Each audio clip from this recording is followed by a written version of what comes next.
Беларусь самая пажылая краіна ў Еўразіяцкім эканамічным саюзе. Сярэдні ўзрост насельніцтва краіны ў мінулым годзе склаў 41 год.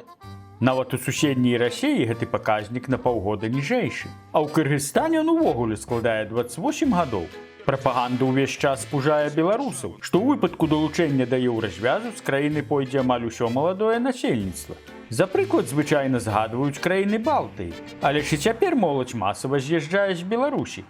Дык ці варта нам баяцца Еўропы?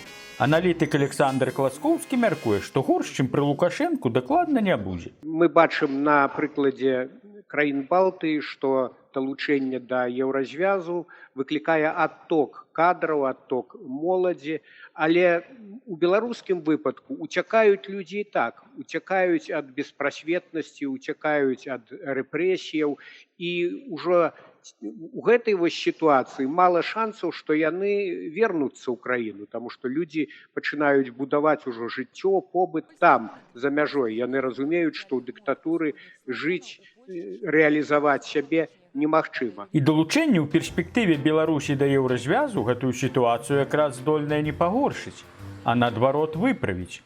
У выпадку ж далучэння да Еўропы ў іншай сітуацыі, калі ў краіне дэмакратычны лад і рынкавая эканоміка, мы бачым, што праз нейкі час пачынаецца зваротны працэс, і людзі ўжо вяртаюцца. Людзі вяртаюцца з ведамі, з досведам, з капіталам, і пачынае ўсё гэта працаваць ужо на ўзрастанне патэнцыялу той ці іншай краіны. Пакуль жа ўлады працягваюць пераследаваць і вытураць за мяжу нязгодных з палітыкай Лукашэнкі. І сярод тых людзей вельмі шмат дактароў, айцішнікаў і іншых кваліфікаваных адмыслоўцаў.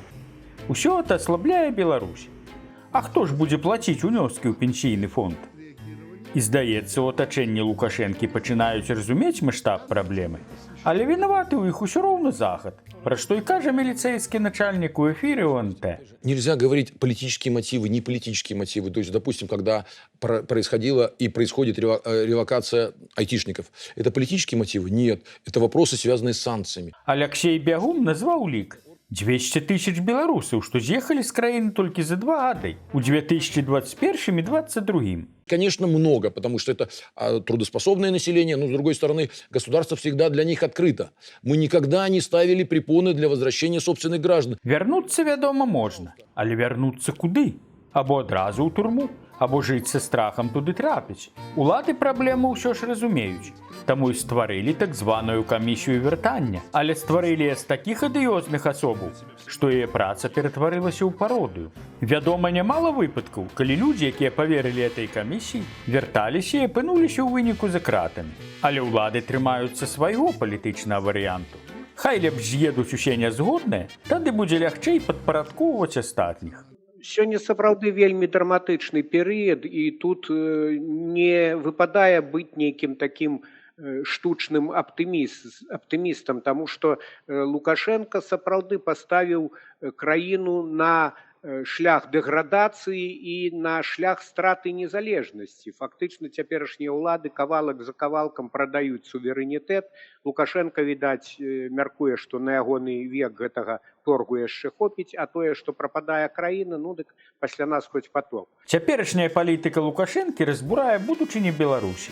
Існаванне незалежнай Беларусі цяпер як ніколі пад пагрозаю. І дэмаграфічная сітуацыя для пераменаў не самая спрыяльная. Каб адбыліся перамены, патрэбны вялікі адсотак моладзі, а ў Беларусі, дарэчы, як і ў Расіі, вялікі адсотак пажылых людзей. У тым жа Казахстане і Кыргызстане сітуацыя цалкам іншая. У беларускіх дэмакратычных сілаў быў вялікі спадзеў на акно магчымасці ў выніку украінскай перамогі.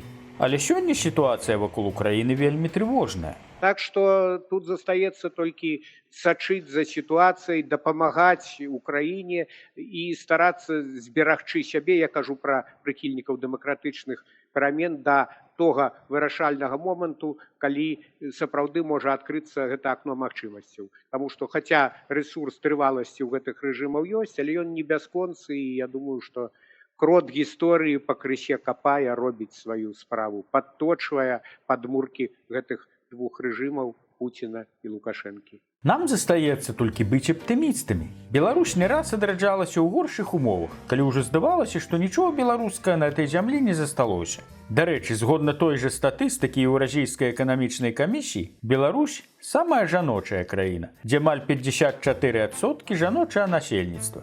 А жанчына – это сімвал жыцця, прыгажосці і натхнення. І ў беларускай палітыцы з'яўляецца ўсё больш годных жанчын. Дык будзем жыць. Зміцер Лупач, Белсат.